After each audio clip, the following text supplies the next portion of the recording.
বন্ধুরা, রান্না করতে আসলাম। আমি চিলি চিকেন বানাবো। এই যে চিলি চিকেন আমি ধুয়ে টুয়ে আমি ভিনিগার আর সামান্য একটু নুন দিয়ে মেখে রেখেছি। এই 1.5 ঘন্টা হয়ে গেছে, আমি মেখে রেখেছি। আমি আর এইটাকে এই বাটিটার মধ্যে নিয়ে নেবো। একটু বেশিক্ষণ না মাখিয়ে রাখলে না নরম হয় না চিলি চিকেন। ডিমটা দিয়ে দিচ্ছি।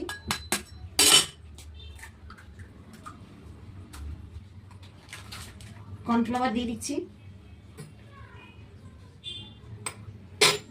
এটা মাংস যতটা সেই আন্দাজ মতো দিতে হবে। আদা রসুন বাটা 1 চামচ দিয়ে দিচ্ছি। আর একটু দিয়ে দিলাম।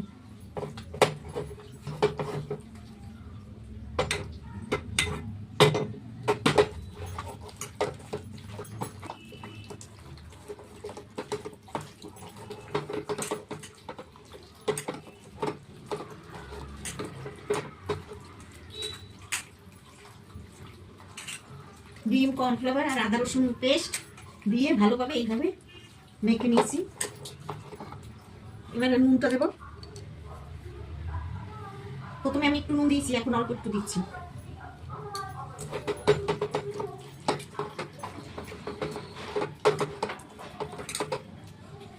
আর একটু কর্নফ্লাওয়ার লাগবে। মাখার পরে বোঝা যাবে যে কতটা লাগে।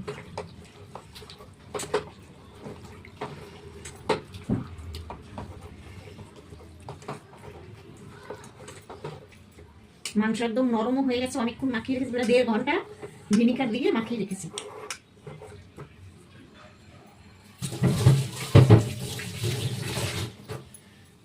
আর আমি এখানে ক্যাপসিকাম দেবো না, আমি শুধু পেঁয়াজ দিয়ে করব।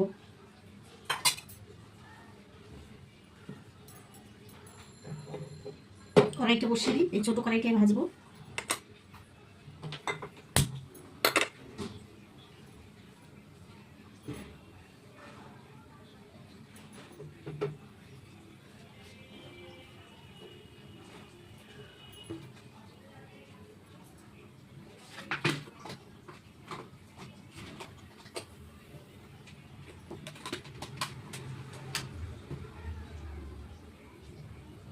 তেলটা দিয়ে দিই।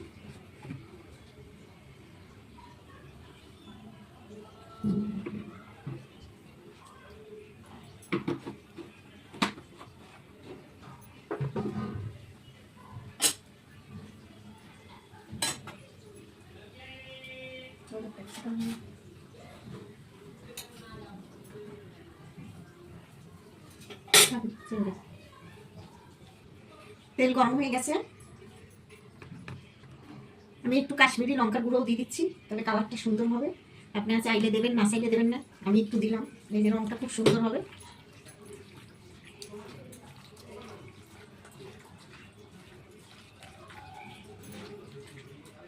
তেল আমার গরম হয়ে গেছে, আমি এবার দিয়ে দিচ্ছি।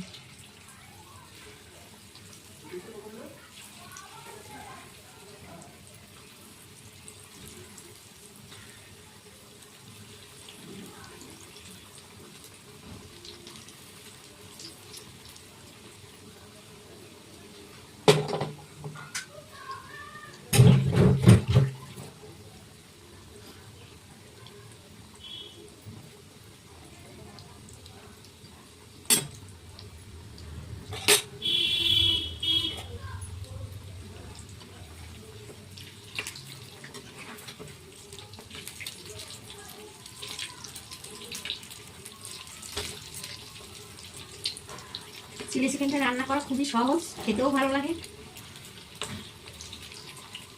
এখন ঠান্ডার দিনে তো একটু রুটি ফুটি পরোটা দিয়ে এসব দিয়ে খেতে ভালো লাগবে।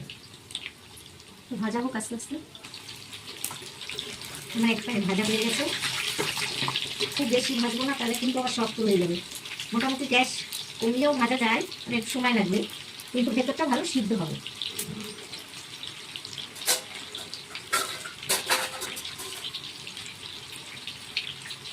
আমি এটা এবার তুলে নেবো।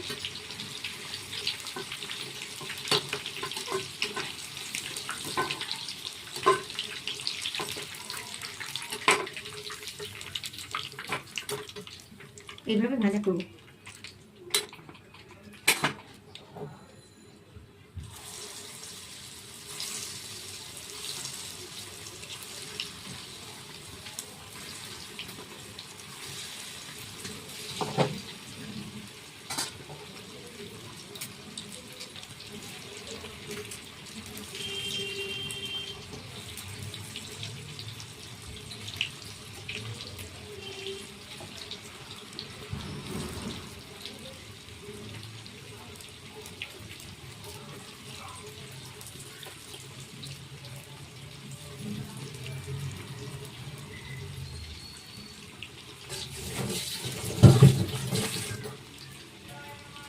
এবার এটা আস্তে আস্তে ভাজা হোক।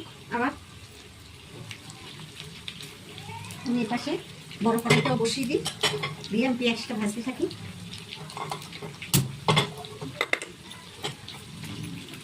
আমি এখানে এই মাংসের সসটা আমি রেডি করে নিচ্ছি।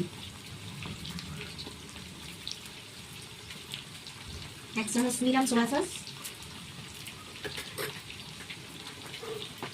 লঙ্কার সস নেব 1 চামচ, টমেটো সস নেব 2 চামচ নিচ্ছি। 2 চামচ নিলাম, পরে আবার দেখে মিশিয়ে নিই।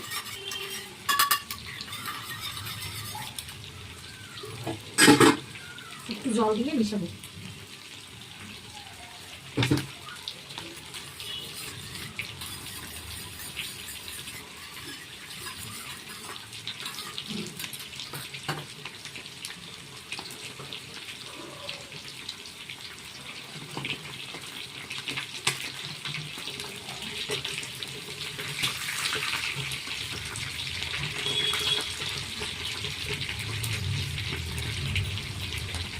সাদা তেল দেবো কড়াইতে।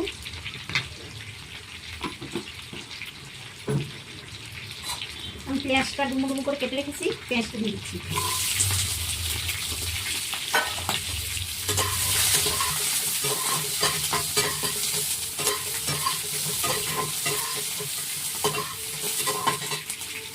এটা আমার ভাজা হয়ে গেছে, আমি এবার নামিয়ে দিই।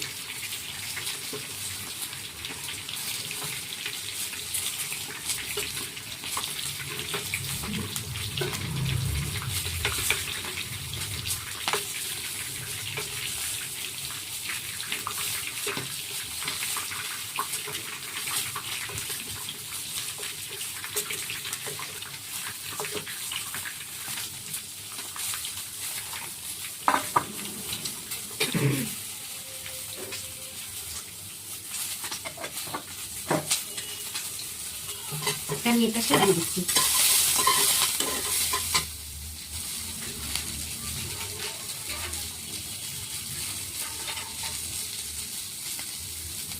এখান থেকে তেল আমি দিয়ে দিচ্ছি কিছুটা।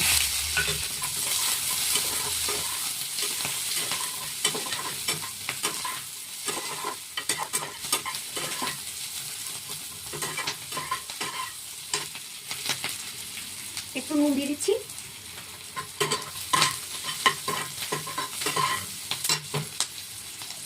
আর একটু তেল দিয়ে দেবো। পেঁয়াজ আমি খুব বেশি ভাজবো না, মোটামুটি হাফ ভাজবো।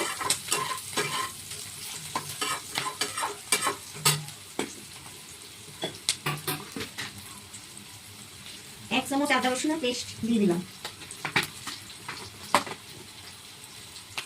আর হাফ চামচ কাঁচা লঙ্কা বাটা।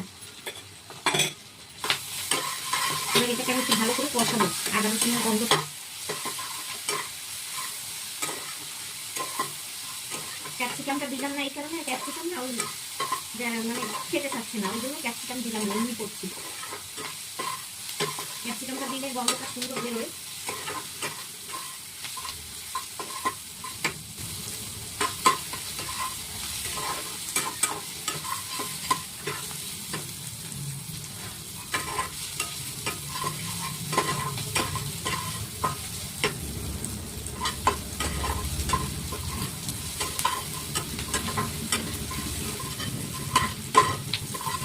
কষানোটা হয়ে গেছে ভালোভাবে, খুব সুন্দর কষানো হয়েছে, আর হবে না। আমি এবার এটাকে দিয়ে দিচ্ছি।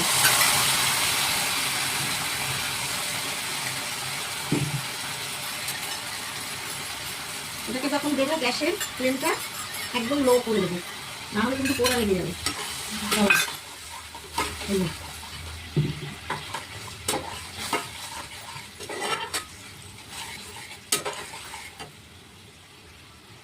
একটু কাশ্মীরি লঙ্কা গুঁড়ো দিচ্ছি, কালারটা সুন্দর হওয়ার জন্য।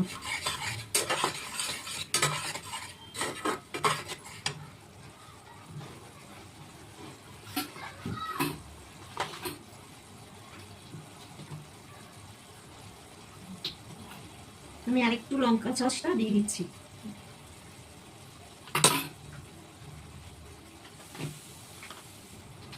আর একটু টমেটো সসও দিয়ে দেবো। আবার এই আমি 1 চামচের মতন করে দুটোই দিয়ে দিলাম।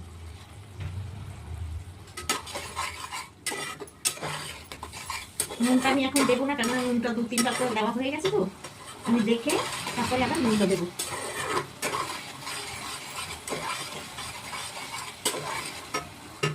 এবার মাংসটাকে ঢেলে দিচ্ছি।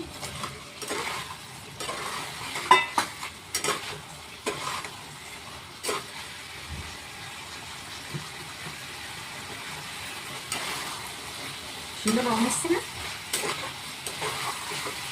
একটু কাশ্মীরি লঙ্কা গুঁড়ো দিলে কালারটা খুব সুন্দর হয়। দেখো কি সুন্দর রং এসছে।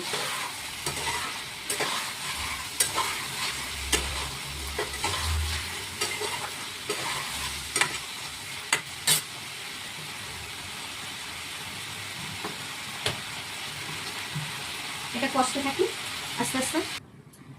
আমি এবারে এটাকে জল দিয়ে দিয়েছি, আমি একটুখানি মিষ্টি দেবো, আর আমি পোলাও বানাবো তার জন্য জল বসিয়ে দিয়েছি। 1/2 চামচ মিষ্টি দিয়ে দিচ্ছি, আর একটু দিয়ে দিলাম চিনি কৌটোতে।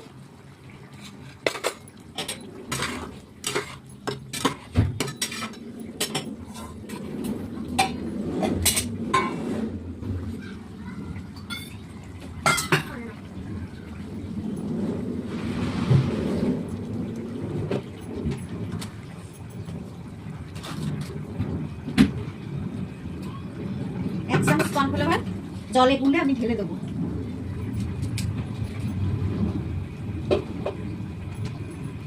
এক চামচ নিলাম।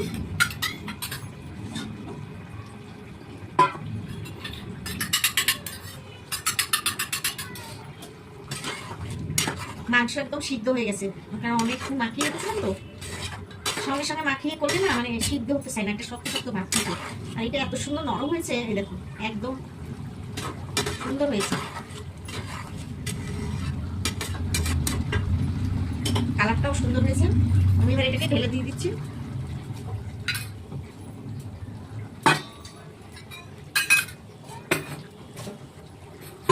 পোলাওয়ের জন্য আমি চাল আর কাজু বাদাম একসঙ্গে ধুয়ে মানে জল ঝরিয়ে রেখেছি। আমি এবারে জলটা আমার ফুটে গেছে, এটা এই যে ইয়েটা দিলাম, আর একটু শুকনো করে নামিয়ে দেবো। জলটা নামিয়ে দিই। জলটা নামিয়ে আমি কড়াইটা বসিয়ে দিচ্ছি একবারে।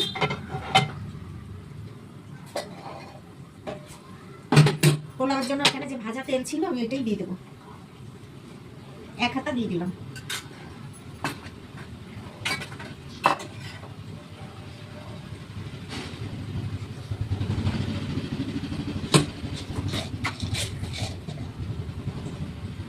দারচিনি 2 টুকরো দিয়ে দিচ্ছি,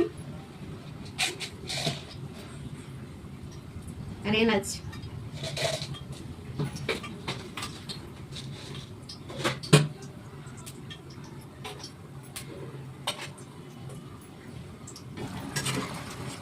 এটা আমার হয়ে গেছে, এবার নামিয়ে দেবো। একটু মাখা মাখা ঝোল রাখবো।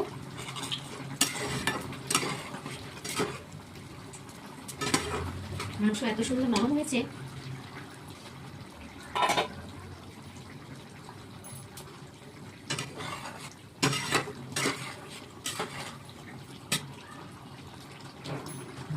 সাদা তেল দিয়েছি আর একটু ঘি দিয়ে দেবো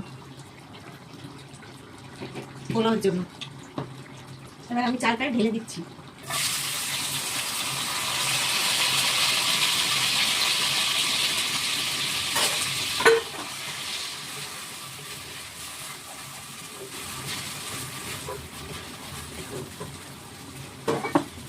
ওটাকে আমি আস্তে আস্তে একটু কষুক।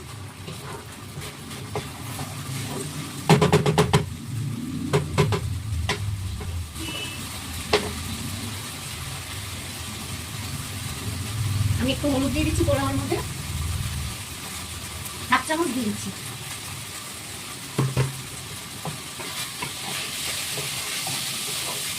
এটাকে আমি বাসন্তী পোলাও বানাচ্ছি।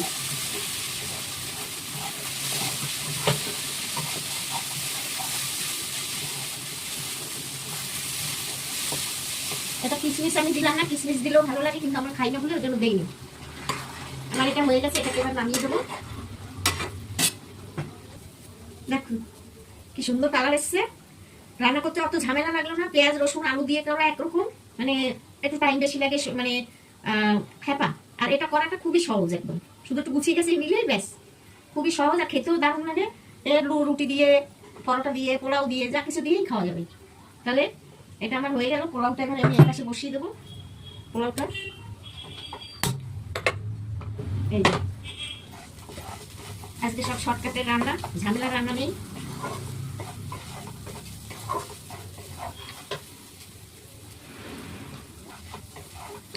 এটা আমার কষানো মোটামুটি হয়ে গেছে। এবার আমি জলটা ঢেলে দেবো। জল ফুটিয়ে রেখেছিলাম। এখানে 500 গ্রাম গোবিন্দভোগ চাল আছে।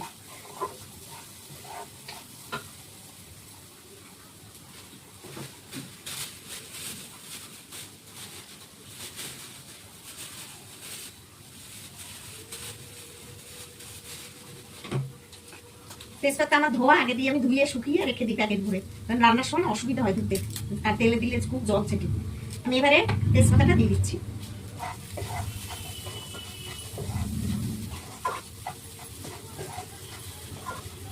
তেজপাতা দিলে গন্ধটা সুন্দর বেরোয়। আর এখনকার নতুন গোবিন্দভোগ চাল তো, খেতেও দারুণ লাগে, গন্ধ খুব সুন্দর।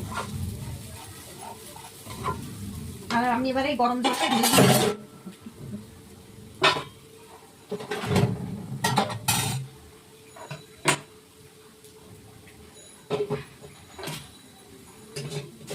পাঁচশো গ্রাম চালে এই জলটা না, এখানে প্রায় 1 লিটারের থেকে একটু কম আছে জলটা। এটা আমি দিয়ে দেবো।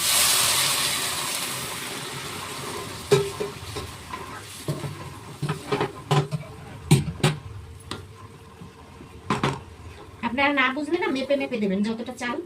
500 গ্রাম মানে 1 কাপ মেপে দিলে, 1 কাপ চাল হলে 3 কাপ মতন জল কি 4 কাপ মতন জল দিতেই লাগবে, না হলে কিন্তু চালটা সিদ্ধ হয় না। গ্যাসটা তখন বাড়ানো থাকবে। আমি এবার নুনটা দিয়ে দিচ্ছি, আর একটু দিয়ে দিলাম।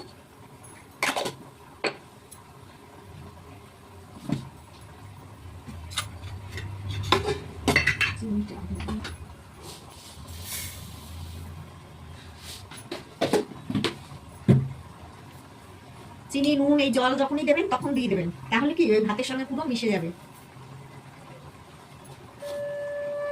2 চামচ চিনি দিলাম, পরে লাগলে আবার দেবো। আগে চিনিটা আগে মিশিয়ে দিই সব ভাতের সঙ্গে। গ্যাসটা আমার বাড়ানোই থাকবে।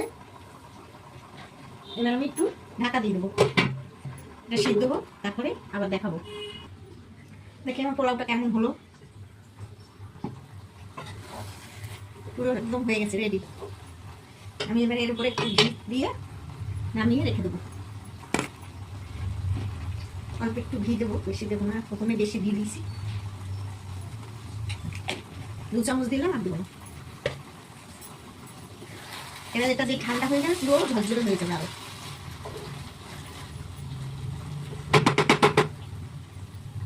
তাহলে এবার আমি এটাকে ঢেকে রেখে দেবো। এরকম এরকম করে হবে। এটা যে এখন এরকম মানে আরো ঝরঝরে হবে, যে ঠান্ডা হয়ে যাবে ভাতটার সঙ্গে, মানে ভাতটা পুরোপুরি জলটা পুরো টেনে নেবে। আর একটু যদি মানে ভিজা ভিজা যেটুকু আছে পুরো, তারপরে ঠান্ডা হবে, একদম ঝরঝরে ভাত হয়ে যাবে। পোলাও এইভাবেই হয়, আস্তে আস্তে হচ্ছে।